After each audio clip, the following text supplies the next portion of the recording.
नमस्कार दोस्तों, इन्वायरो अकेडमी पे आप सभी का एक बार फिर बहुत बहुत स्वागत है। बच्चों, एक और बहुत ही इम्पोर्टेंट टॉपिक डिस्कस करेंगे इस वीडियो लेक्चर में। जो आपका जो एग्ज़ाम होगा सीपीसीबी का साइंटिस्ट बी के लिए, उसके लिए काफ़ी इम्पोर्टेंट प्रूफ होगा। इस वीडियो में बेसिकली हम बात करेंगे सॉलिड वेस्ट मैनेजमेंट के बारे में। इसका एक जो है हम प्रॉपर ओवरव्यू यहाँ पे लेंगे कि सॉलिड वेस्ट मैनेजमेंट जो है उसमें कौन कौन से कंपोनेंट, कौन कौन से स्टेजेस आते हैं। तो अगर आप ध्यान से सुनेंगे तो आपको एक क्लियर जो है एक पिक्चर बनेगी आपके माइंड में कि सॉलिड वेस्ट मैनेजमेंट जब हम करते हैं तो सबसे पहले क्यों किया जाता है, उसके बाद में कौन कौन सी स्टेजेस आती हैं सॉलिड वेस्ट मैनेजमेंट में। तो सबसे पहले तो यही क्वेश्चन क्लियर होना चाहिए कि सॉलिड वेस्ट मैनेजमेंट में हम करते क्या हैं। तो सॉलिड वेस्ट मैनेजमेंट में सबसे पहला जो चरण है, सबसे पहला जो स्टेप है वो है कंट्रोल ऑफ वेस्ट जनरेशन। देखिए, अगर वेस्ट प्रोड्यूस ही नहीं होगा तो उसको मैनेज करने की ज़रूरत ही नहीं पड़ेगी। तो पहला स्टेप यही है, पहला चरण यही है कि हमें कोशिश करनी चाहिए कि आपका जो वेस्ट है वो प्रोड्यूस ही ना हो, जनरेट ही ना हो। अगर वेस्ट जनरेट होता है तो कम अमाउंट में प्रोड्यूस हो, और जो वेस्ट प्रोड्यूस हुआ है उसको एक प्रॉपर तरीके से स्टोर किया जाए। उसके बाद में उसको जो है जहाँ पे वो स्टोर किया गया है वहाँ से एक कलेक्शन सिस्टम पे जो है कलेक्ट करना है। जहाँ आप कह सकते हैं, अगर एक पूरा का पूरा आपका एरिया है, उस एरिया का सारा वेस्ट जो है वहाँ पे आपका क्या हो जाए, कलेक्ट हो जाए। उसके बाद में वहाँ से हमें उसको ट्रांसफ़र करना है, ट्रांसपोर्ट करना है आपका वेस्ट मैनेजमेंट फैसिलिटी पे। वेस्ट मैनेजमेंट फैसिलिटी पे पहुँचाने के बाद में वेस्ट को प्रोसेस किया जाएगा, और प्रोसेस करने के बाद में फाइनली जो वेस्ट बचेगा, जिसका कुछ नहीं किया जा सकता, ना रिसाइकिल किया जा सकता, ना रिकवर किया जा सकता, ना ही उससे जो है हम कुछ भी इस तरीके के आइटम निकाल सकते हैं कि उनको हम बर्न कर लें, है ना, एनर्जी रिकवरी के लिए। तो वो मटेरियल फाइनली डिस्पोज होने के लिए जाएगा। डिस्पोजल तभी किया जाना चाहिए या तभी किया जाता है जब हमारे पास में कोई और ऑप्शन ना बचा हो वेस्ट को मैनेज करने का। और ये जो स्टेप्स हैं ये इस तरीके से होने चाहिए कि पब्लिक हेल्थ जो है उस पे एडवर्स इफ़ेक्ट ना पड़े इस प्रोसेस में। ठीक है, ये सभी प्रोसेस जो है इकोनॉमिकली एफिशिएंट होने चाहिए। इन सभी प्रोसेस को एक कंप्लीटली इंजीनियरिंग तरीके से करना चाहिए, बेस्ट अप्रोच के साथ में। और जब आप जो है ये प्रोसेस, ये स्टेप्स फॉलो कर रहे हों तो आप देखेंगे कि कई बार इंटरमीडिएट स्टोरेज में अगर ओपनली स्टोर कर दिया जाए तो वहाँ का एस्थेटिकल ब्यूटी ख़राब हो जाता है, उस पे भी कोई असर नहीं आना चाहिए। लोगों के एटीट्यूड, अप्रोच पे भी कुछ जो है फ़र्क नहीं आना चाहिए। और जितने अदर इन्वायरमेंटल के कंपोनेंट्स हैं उन सब को भी कंसिड्रेशन में लाना चाहिए जब आप सॉलिड वेस्ट मैनेजमेंट का प्रोसेस जो है कर रहे हो।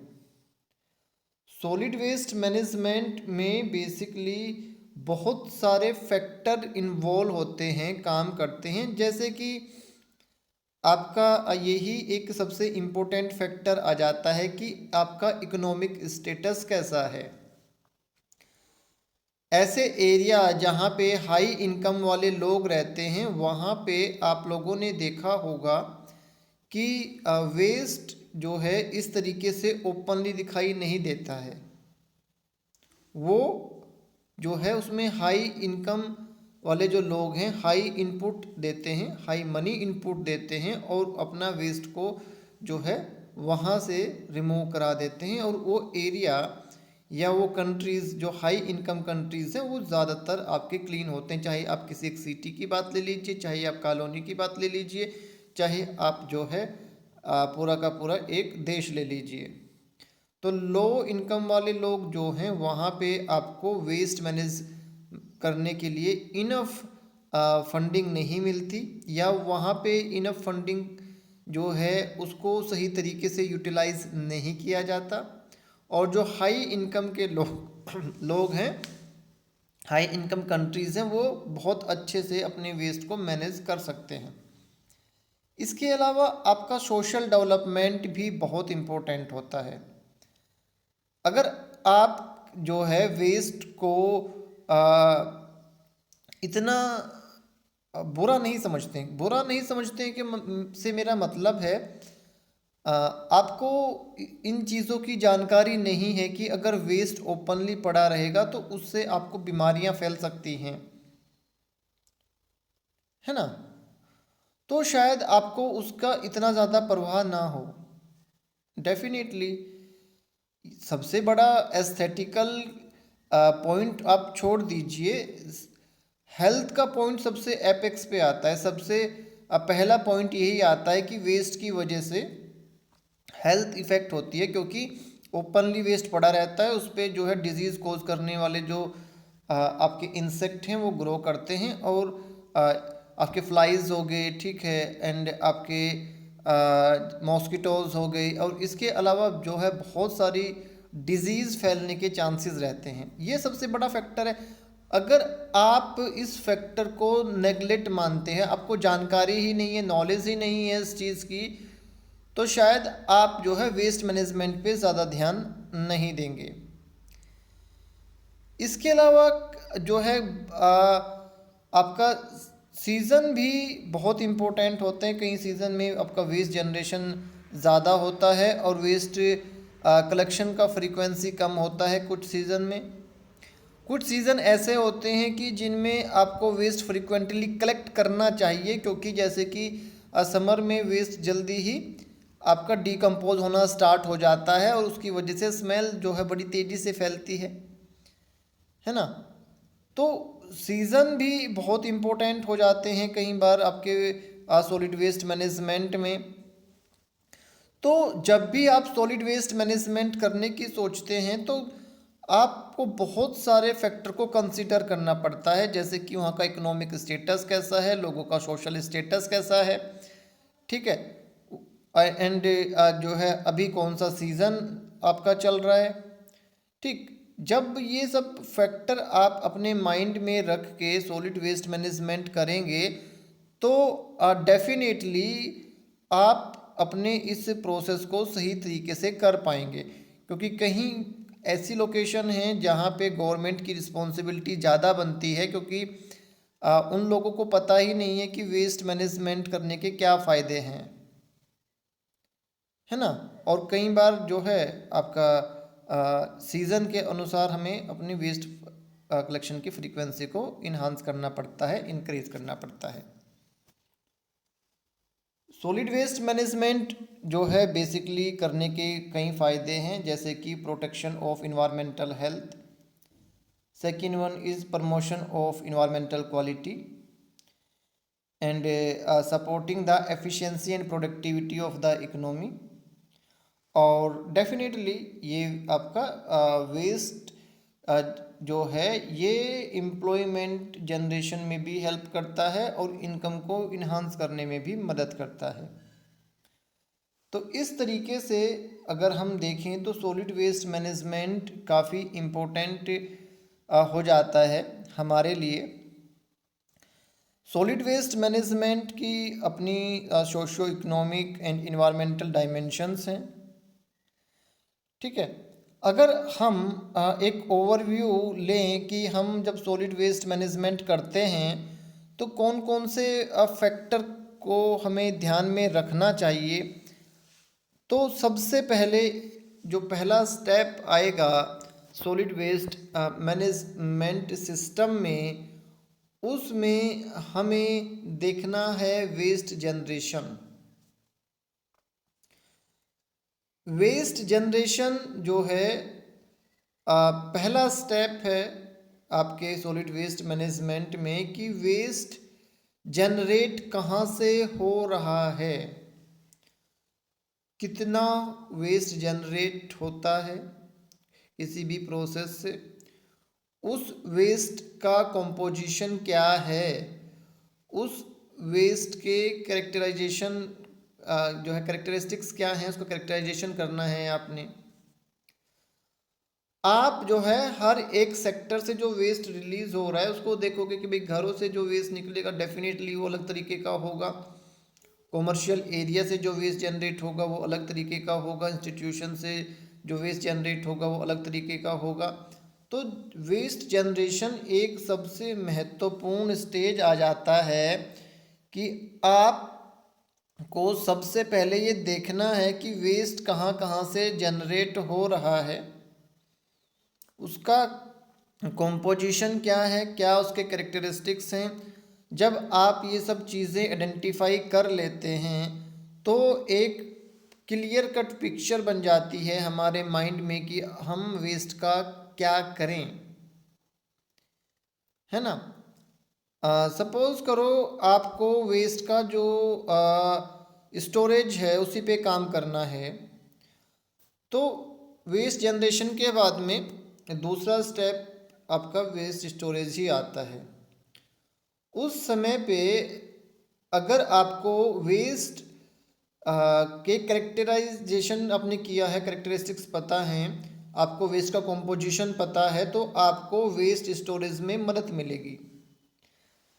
मान लीजिए आपके पास में वेस्ट को कलेक्ट करने की स्टोर करने की फैसिलिटी कम है, इंटरमीडिएटली आपने इसको स्टोर करना है, तो अगर आप ये देख रहे हैं कि भाई जो बायोडिग्रेडेबल वेस्ट है उसको ज़्यादा दिन तक स्टोर नहीं किया जा सकता क्योंकि वो डिग्रेड होना स्टार्ट हो जाता है और डिग्रेड होने के बाद में उसमें स्मेल आने स्टार्ट हो जाती है, तो हम उसको ज़्यादा टाइम के लिए स्टोर नहीं कर सकते।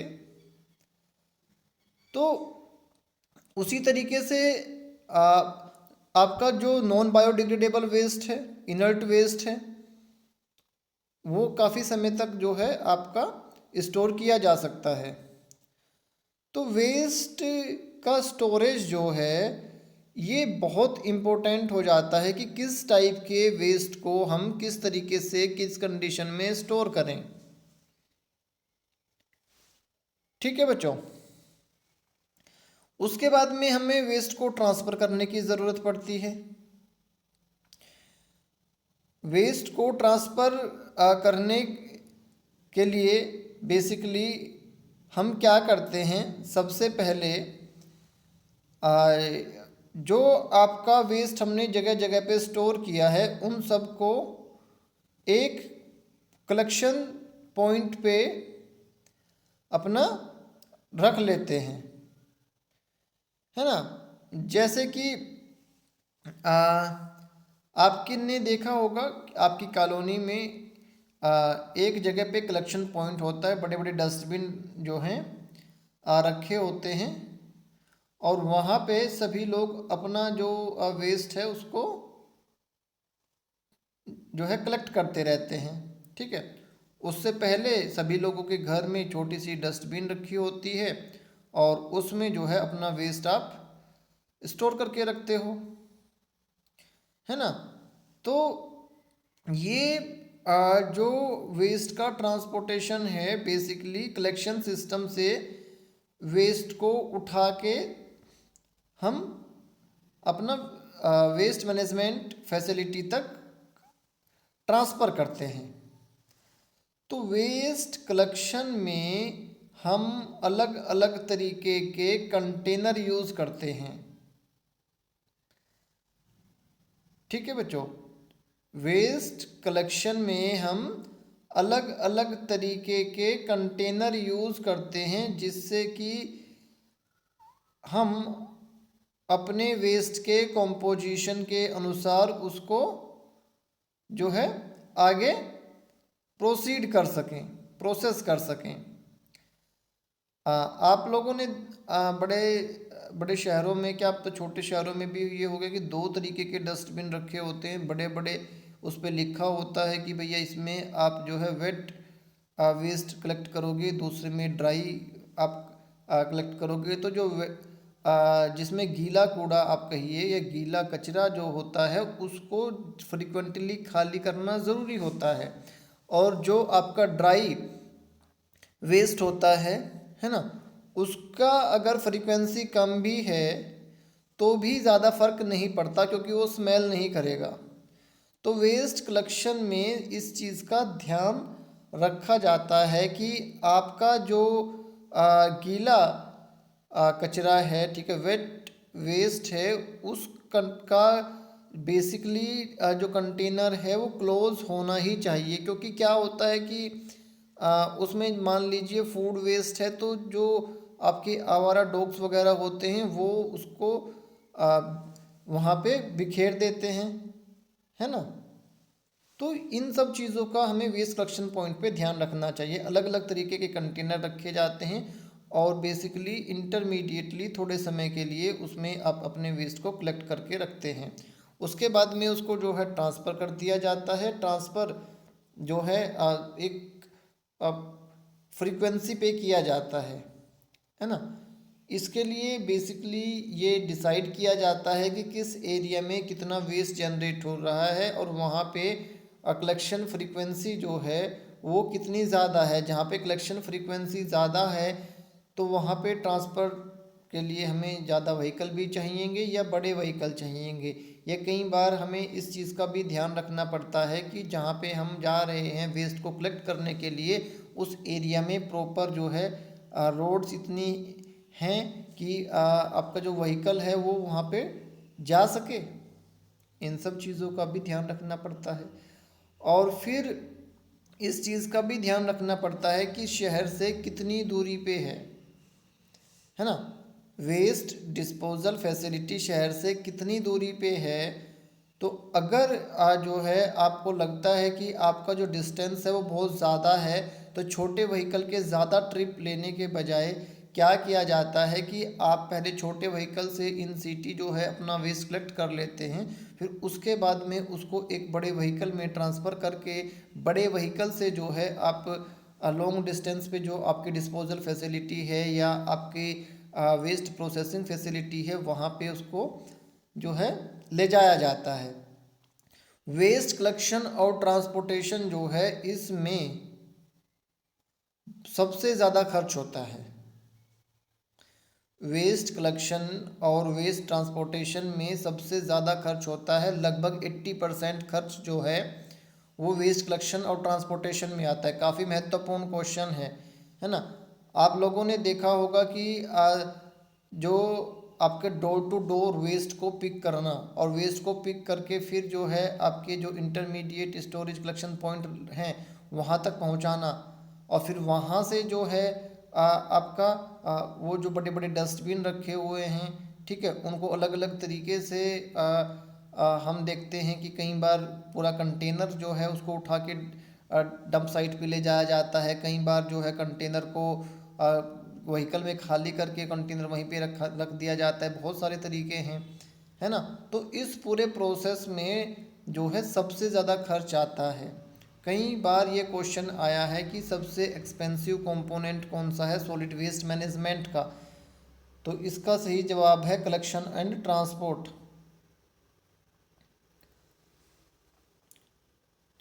ठीक है बच्चों, उसके बाद में बात आती है प्रोसेसिंग की।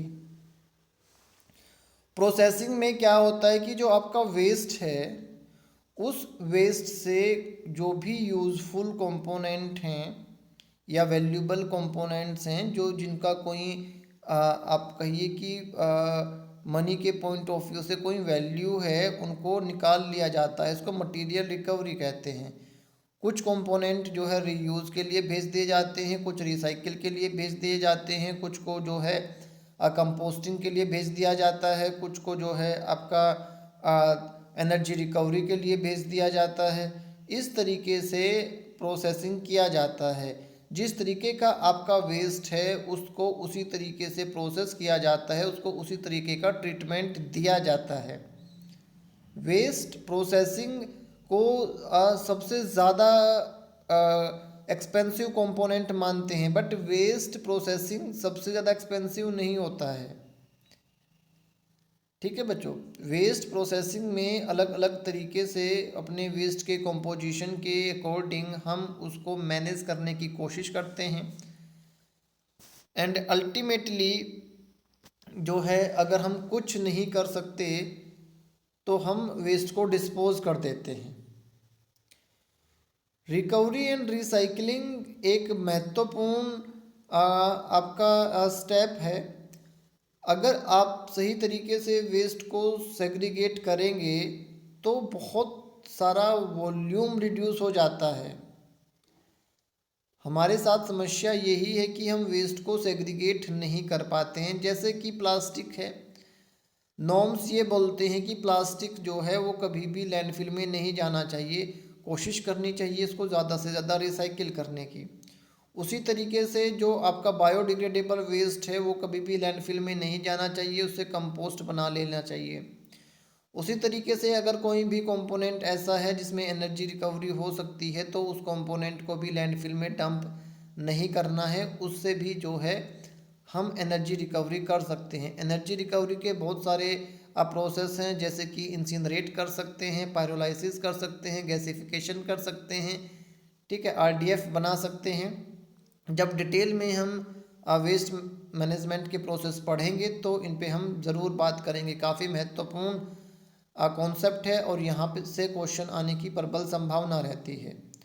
वेस्ट डिस्पोजल जो है वो एट द एंड करना चाहिए, या एट द एंड करते हैं जब किसी वेस्ट का कुछ नहीं किया जा सकता तो फाइनली उसको जो है या तो इंसिनरेट कर दिया जाता है या आपका लैंडफिल कर दिया जाता है। यहाँ पे एक और कंफ्यूजन वाला पॉइंट आ जाता है कि इंसिनरेशन रिकवरी का प्रोसेस है या फिर आपका डिस्पोजल का प्रोसेस है। देखिए बेसिकली इंसिनरेशन जो है वो एक डिस्पोजल का प्रोसेस है, बट जो है आप इसको दो तरीके से यूज़ कर सकते हैं, एनर्जी रिकवरी के साथ में और विदाउट एनर्जी रिकवरी के साथ में। अगर कोई आपसे ये कहे, ये क्वेश्चन आता है कि एनर्जी रिकवरी इंसिनरेशन किस तरीके का एक प्रोसेस है, तो आप इसको वेस्ट डिस्पोजल की कैटेगरी में ही रखेंगे। ये वेस्ट डिस्पोजल का ही एक जो है कंपोनेंट है इंसिनरेशन। तो सबसे पहले वेस्ट जनरेट होगा और वेस्ट जनरेट होने पे वहीं पे आप जो है उससे वैल्यूएबल मटेरियल को रिकवर कर सकते हैं, रिसाइकिल के लिए भेज सकते हैं। स्टोरेज में भी जो है बहुत सारी चीज़ें आप रिकवरी कर सकते हैं, रिसाइकिल कर सकते हैं। फिर कलेक्शन में भी जो है इसी तरीके से जब आप वेस्ट को कलेक्ट कर रहे होते हैं तो अलग अलग तरीके से उनको सेपरेट आप कर सकते हैं, और सेपरेटली जब आप उनको कलेक्ट करेंगे तो आसानी से आपका रिकवरी आप रिसाइकलिंग के लिए मटेरियल निकाल सकते हैं। कलेक्शन के बाद में उसका ट्रांसपोर्ट किया जाएगा, ठीक है, ट्रांसफ़र और ट्रांसपोर्ट के बाद में बेसिकली इसको प्रोसेसिंग के लिए भेज दिया जाएगा। प्रोसेसिंग में इंसिनरेशन एंड आपका कंपोस्टिंग, ठीक है। ये देखिए ज़्यादातर इस तरीके से आप यहाँ पे भी इंसिनरेटर जो है देख रहे हैं। तो यहाँ पे जो बेसिकली इंसिनरेटर आप मेंशन किया गया है वो बेसिकली एनर्जी रिकवरी के पॉइंट ऑफ व्यू से किया गया है ना। बट मैं फिर से यही कहूँगा आपको कि क्वेश्चन हमारे गलत इसलिए होते हैं कि हम क्लियरली नहीं समझते चीज़ें। इंसिनरेशन बेसिकली इंसिनरेशन और लैंडफिल दो तरीके हैं आपके वेस्ट को डिस्पोज करने के, ठीक है बच्चों। और जब हम बर्न करके रिकवरी करते हैं तो वो प्रोसेसिंग में आ जाता है वेस्ट को। आपको इसमें को प्रोसेसिंग, जैसे प्लास्टिक को जो है सीमेंट इंडस्ट्री में को प्रोसेस किया जाता है, ठीक है बच्चों, तो कंफ्यूज नहीं होना है। जब प्रोसेसिंग में इंसिनरेशन दिया होता है तो उनका बताने का यही मोटिव होता है कि आप वेस्ट को बर्न करके उससे एनर्जी प्रोड्यूस कर सकते हैं, और जब आप कुछ नहीं कर सकते तो फाइनली आप उस वेस्ट को डिस्पोज करोगे। ठीक है बच्चों, तो ये एक ओवरव्यू है, इस पे डिटेल पे हम डिटेल में बात करेंगे। आपको ये सब स्टेप्स जो हैं एक बार ध्यान से पढ़ लेने चाहिए, काफ़ी महत्वपूर्ण स्टेप्स हैं, और किसी भी स्टैंडर्ड बुक से आप इनको पढ़ेंगे एक बार तो आपको काफ़ी कुछ क्लियर होगा। एक दो क्वेश्चन हमेशा इस पे आपको मिलेंगे हर कंपटीशन में, स्पेसिफिकली जब पोल्यूशन कंट्रोल बोर्ड जैसे एग्ज़ाम होते हैं। गॉड ब्लेस यू बच्चों।